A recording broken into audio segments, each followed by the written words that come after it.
Hello guys, good morning. Welcome to my channel Sankita's vlog. আৰু আজিও বৰষুণ দি আছে একেৰাহে একেদিন বৰষুণ দি আছে তো তাৰ বাবেও মই মৰ্নিং ৱাক যাবগৈ পৰা নাই তো দেৰিকৈ উঠা গৈ আছে এনেকুৱা বতৰত একো কৰিবলৈও মন নাযায় যি কি নহওক যি কৰোঁ মই আপোনালোকৰ আগত শ্বেয়াৰ কৰোঁ তো আজিৰ ভিডিঅ'টি এনেকৈ আৰম্ভ কৰিছোঁ ঠিক আছে তেনেহ'লে মোৰ ভিডিঅ'টি চাই যাওক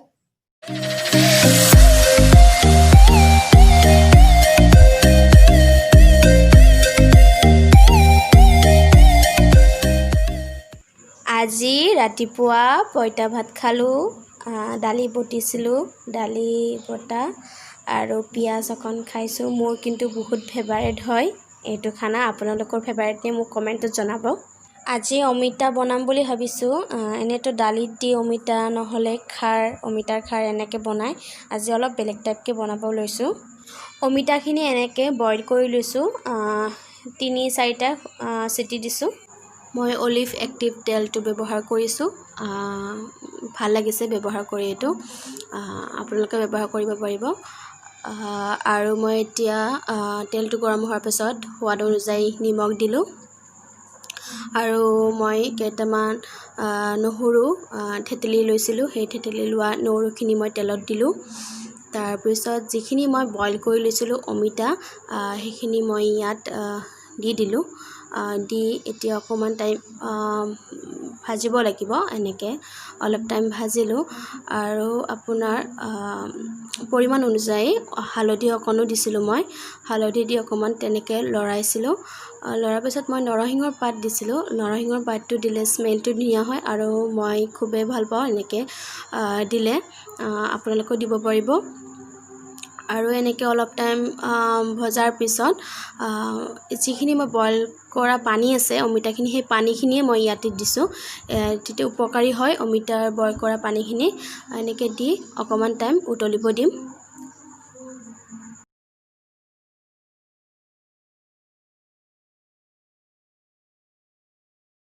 অমিতাৰ ডিছটো এনেকৈ খাই ভালেই লাগিল আপোনালোকে খাব কেতিয়াবা বহুত চিম্পুল হয় মোৰ খাবলৈ ভালেই লাগিল বাৰু আজি কেনেকুৱা হয় কমেণ্টত জনাব পূৰা একেৰাহে বৰষুণে দি আছে তো এতিয়া আজি অকণমান ৰ'দ ওলাইছে কাপোৰ কানি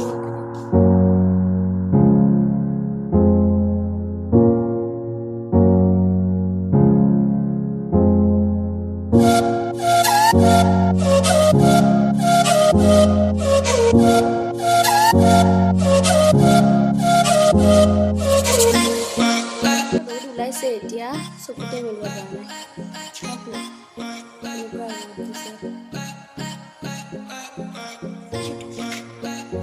কি কৰোঁ কি নকৰোঁ এনেকুৱা লাগিছে মাক মাজে মাজে গৈ হেল্প কৰি দি আছোঁ আকৌ কি কৰোঁ কি নকৰোঁ এনেকৈ আছোঁ ঘৰত থাকিলে এনেকুৱাই হয় লাষ্ট এটা পাৰ্পলৰ পাৰ্চেল আহিলে এইটো এতিয়া মই এদিন বাহিৰত থৈ দিম কালিলৈ খুলিম মই এইটো যিহেতু এইকেইদিন আপোনালোকে জানে ন বস্তুটো বেয়া কৰোণাৰ কাৰণে তো আজি মই এইটো নুখোলোঁ বাহিৰতে মই ওলাই থৈ দিম এইটো তো এইটো কালি খুলিলে মই আপোনালোকক দেখাম ইয়াত কি আছে আপোনালোকৰ লগত শ্বেয়াৰ কৰিম নেক্সট ভিডিঅ'টিত তো মই এইটো আজি বাহিৰত থৈ দিছোঁ মায়ে কথা পাতি আছে পূৰা ব্যস্ত আৰু মই ইয়াতে ভাত বনাই আছোঁ কি বনাম লোকেল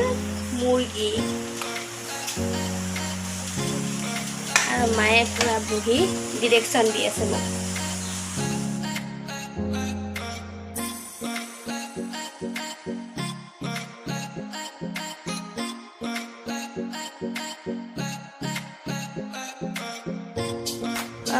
চিকেনখিনি বনাবলৈ মই এনেকৈ ধনিয়া পাউডাৰ জিৰা পাউডাৰ কাশ্মীৰী মিৰ্চ আৰু মিট মছলা এনেকৈ অকণমান পানী দি মিক্স কৰি লৈছোঁ আৰু এইখিনি পিঁয়াজ আৰু বিলাহী ৰেডি কৰিছোঁ এতিয়া মই তেলত পিঁয়াজ শুকান জলকীয়া আৰু তেজপাত দিছোঁ দি অকণমান পিঁয়াজ অকণমান ভাজি লৈছোঁ আৰু অলপমান পিঁয়াজ ৰাখি থৈছোঁ মই পিছত দিম এনেকৈ ৰঙচুৱা হ'লৈকে ভাজিব লাগিব লগতে মই আলু দুটাও ভাজি ল'ম এটা আলু দিছোঁ মই দুটা দিয়া নাই এটা আলু দিছোঁ দিয়াৰ পিছত মই এতিয়া আদা নহৰুৰ পেষ্টখিনি দিম পেষ্টখিনি দি অকণমান আদা নহৰু পেষ্টটোৰ গুণখিনি যোৱালৈকে মই অকণমান ভাজিব লাগিব এনেকৈ ভাজিলোঁ মই আদা নহৰু দিয়াৰ পিছত এনেকৈ ভজাৰ পিছত এতিয়া মই মাংসখিনি দিলোঁ মাংসখিনি দিয়াৰ পিছত এনেকৈ অকণমান টাইম ভাজিব লাগিব ভজাৰ পিছত মই যিখিনি কটা পিঁয়াজ ৰাখি থৈছিলোঁ সেইখিনি মই দিলোঁ পিঁয়াজখিনি দি আকৌ অলপ টাইম ভাজিব লাগিব ভজাৰ পিছত মই কটা বিলাহীখিনি দিলোঁ এই কটা বিলাহীখিনি মই ইয়াতে দি আৰু অলপ টাইম ভাজিব লাগিব যিমানে আপুনি ভাজে মাংসখিনি সিমানে ভাল হয় আৰু এতিয়া মই যিখিনি মছলা ৰেডি কৰি থৈছিলোঁ সেইখিনি মই ইয়াতে দিম আৰু মছলাখিনি সোমাই যোৱালৈকে মই তেনেকৈ ভাজি থাকিব লাগিব সোৱাদ অনুযায়ী নিমখ আৰু পৰিমাণ অনুযায়ী হালধি দিয়া হৈছে এতিয়া এনেকৈ অকণমান টাইম ভাজিব লাগিব এতিয়া মই গৰম পানী অকণমান দিলোঁ নিজৰ পৰিমাণ অনুযায়ী আৰু কেঁচা জলকীয়াও দিয়া গ'ল তেতিয়া ভাল হয় আৰু নৰসিংহৰ পাতো দিয়া গৈছে আৰু ইয়াতে মই হোৱাৰ আগে আগে গৰম মছলাটো দিলোঁ তেতিয়া স্মেলটো থাকে আৰু খাবলৈও ভাল লাগে এতিয়া হৈ গ'ল লোকেল চিকেন খাবলৈ ভাল লাগিছে আপোনালোকৰ কেনেকুৱা লাগিছে কমেণ্টত জনাব হেল্ল' গাইজ আজিৰ ভিডিঅ'টি এইখিনিতে সমাপ্ত কৰিছোঁ যদি আপোনালোকৰ ভাল লাগিছে তেনেহ'লে লাইক কৰিব আৰু কেনেকুৱা লাগিছে ভিডিঅ'টি কমেণ্টত প্লিজ জনাব আৰু যিবিলাকে ছাবস্ক্ৰাইব কৰা নাই সেইবিলাকে প্লিজ ছাবস্ক্ৰাইব কৰি দিব আৰু যিবিলাকে ছাবস্ক্ৰাইব কৰিছে মোৰ চেনেলটি তেওঁলোকক মই অশেষ ধন্যবাদ জনাইছোঁ আজিৰ ভিডিঅ'টি চোৱাৰ বাবে অশেষ ধন্যবাদ বাই বাই